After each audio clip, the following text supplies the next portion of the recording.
Alright gang, it is extremely, or should I say, the difficulty level for getting good film in the cold temperatures, it's about 20 degrees right now before the wind chill. It makes it a lot harder. The difficulty level definitely goes up a little bit. So with that being in mind, stay tuned. We're gonna get the stove set up, process some firewood, and get this thing rolling. Push these rungs up a little bit.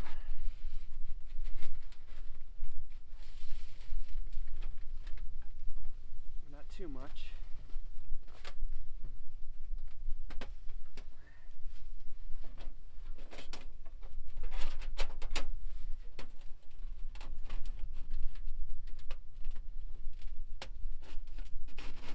Slide right down on top, like so. And slide the rungs back down a little bit. It'll be a little more difficult the second time, so maybe twist them a little bit so you get a nice snug fit. It's not going to be super tight, but it should be snug.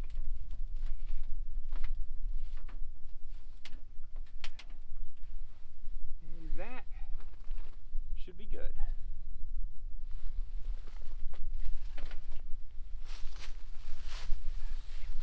Put the door on here, which doesn't really matter right now because we don't have fire going in there yet, but just for the looks, that is what your stove should look like. We'll see if it works. Alright guys, real quick, I wanted to go over my extreme cold weather clothing system. I know I've put out videos in the past, but this is my most up-to-date system. Starting from the bottom, we've got our Kenetrek boots with darn tough socks, base layer of the Silkies that the U.S. Army issues, both bottom and top. For mid layer on the top, I've got my waffle tops, USGI, and I could wear these for the bottom, but I'm not wearing them as a mid layer because it's not that cold out. It's about 20 degrees right now, 15 maybe. For the bottoms, I'm wearing the Sitka pants. I don't remember the model of these, so I'm going to annotate that right here in the video. So if you want to pick them up, you definitely can. I'm a big fan of these Sitka pants. The next layer I'd be wearing, this is a Haze insulated vest. It's part of an extreme cold weather system. Somebody probably got issued. I bought it used. Haven't worn this all day though because I've been moving around. It's very warm. Being that it's only 20 degrees, if it was colder out, I probably would have had to wear this all day, or if I wasn't moving as much. Great insulating layer for sure. Over top the vest, I have the Hill People Gear wind cheater, as well as the Patagonia, I believe level 7 of their issued extreme cold weather system that they made. The reason I put this on the outer layer is, for one, kind of matches. It's all gray. Works better, I think, in the winter with more snowy conditions for camouflage. And it definitely helps with the wind. Keeps my arms a little bit warmer, my body a little bit warmer in this extreme cold, especially as it gets down closer to 0 and then below 0 with the wind chill. Right, for gloves and hats, these are Outdoor Research wind stoppers. I have a base glove underneath, and then typically I have my mitts with me as well from Outdoor Research. The hat is a Mountain Hardwear hat. It's nice because it has a little bit of extra Gore-Tex on the top. It helps stop the wind and keep my head just a little bit warmer. And finally, we've got the Hill People Gear Coyote Fur Ruff and the Patagonia outer layer. With my hoods up, definitely, if it's really windy, blizzard conditions, I'm going to be okay. Got some goggles that I throw on and then a face mask as well, and I'm ready for just about anything. Alright, so use this fire starter, this Duraflame Fire Start mini log. Cut a piece of it off, and we're going to light it. Let's see See how it goes.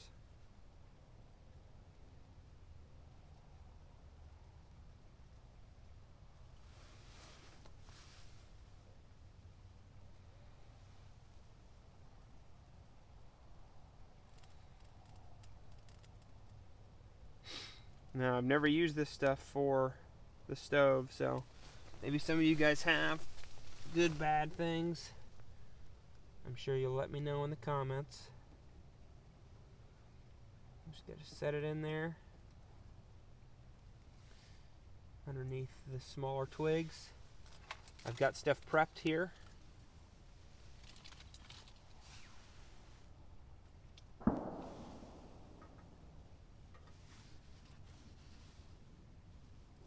And hopefully this fire will get going. I'll give you guys a view of it once it does.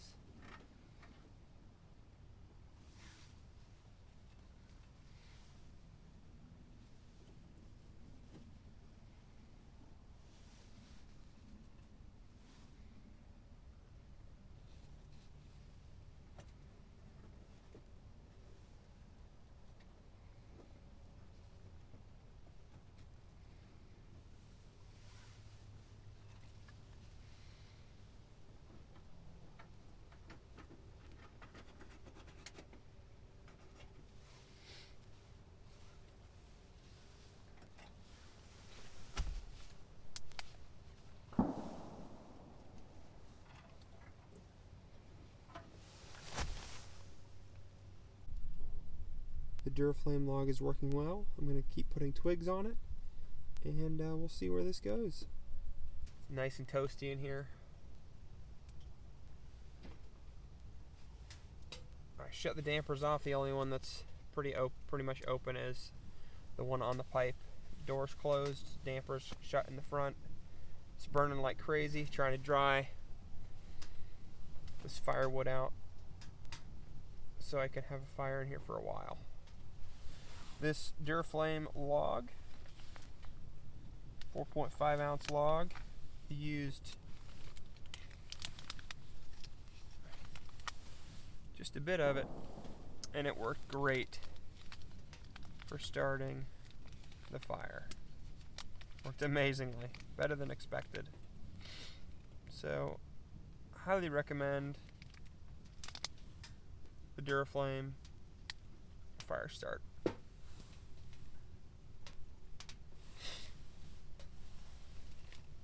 My only concern is that I don't have enough firewood here that's small enough to keep a good flame going. But we'll see. Alright, let's check out what's going on in here.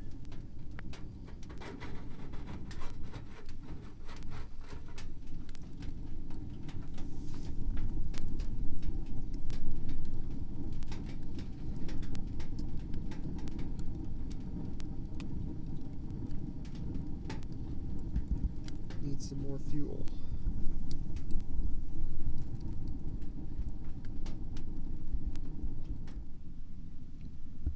Alright guys, real quick, I wanted to go over my Night Eyes lantern. This thing's pretty awesome. It is 300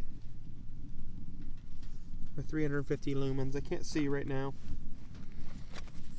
but it has a few different settings. So there's off, if you couldn't figure that out. The brightest setting, medium, light, again off. If you hold the button down, you get red. I really like that it has red. It's also relatively lightweight. I'm going to annotate in the video here how much it weighs. It comes with a charger. Plug it into your wall, and you can charge it. Good thing about that is the battery, you don't have to keep buying batteries. The bad thing is it can potentially not charge up as well after a long period of time. You can also charge your phone from this lantern itself. Personally, I would only do that in emergencies because I need the battery for the lantern. highly recommend. I forgot to mention the fact that there is a small clip, you can see that, on the top of the lantern that makes it very convenient. You can tie knots to throw around the middle pole of your teepee, clip it on the loop, and you're good to go. One thing I do recommend, the Ozark Trail insulated mugs. $8 at Walmart. Keeps your stuff hot for about 6 hours if it's full. Just crack this one open and try not to burn myself because I did set my cup on the stove because it was getting cold. Hold on one moment.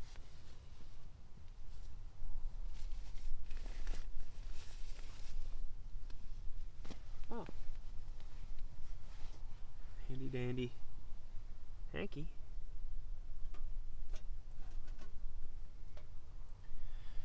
I've got my Tokes titanium mug. It's 450 milliliters with my tea.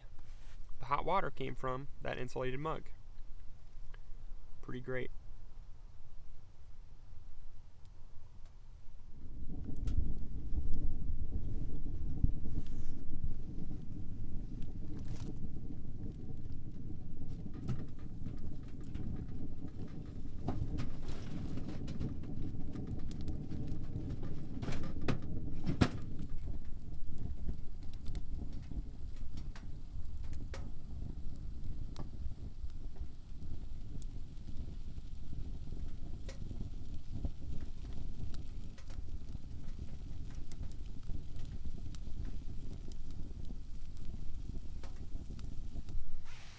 So, I don't know how well you can see me.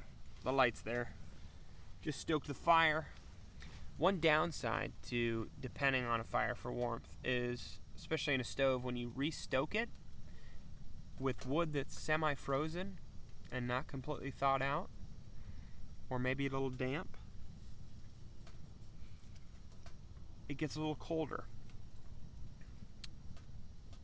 So don't expect, when you get a stove, for it to just heat you like your house does and that be it. Because unfortunately that's not the case. Even though it is really awesome, there are drawbacks. You know, it's not a system that you typically want to sit up and take down every night. That's going to take a lot of extra work, especially in the winter when you don't have too many daylight hours. And there's ashes you have to deal with in the morning. It is extra weight, of course.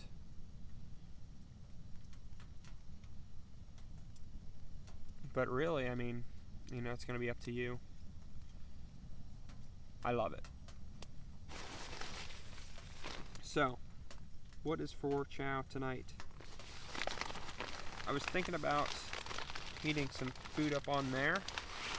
I might still do it because I've got some premium chunk white chicken from Tyson and a Knorr pasta side chicken flavor. However, that would create a lot of cleanup for me, and I don't really want to do that. So I might just stick with my snacks. I've got some peanut butter filled pretzel things, some almonds, and I will be making hot chocolate. I've got a few Cliff Bars, I've got a beef stick. I think I'm going to stick with a no-cook. I'm going to heat up some water for hot chocolate and just kind of relax. Just for reference, I'm just wearing my base layer bottoms, base and mid top, in the Kafara slick bag. It's a 0-degree bag. Currently it's 24 degrees according to the weather. We'll see how this thing holds up. My feet are still cold. Been in this thing for a hot minute. However, my feet and my hands have bad circulation, so it's going to take a minute for them to get warm and stay warm. But once this bag's zipped up, we'll see how it keeps me warm tonight, and I'll report back to you tomorrow. Thanks for watching. Stay tuned.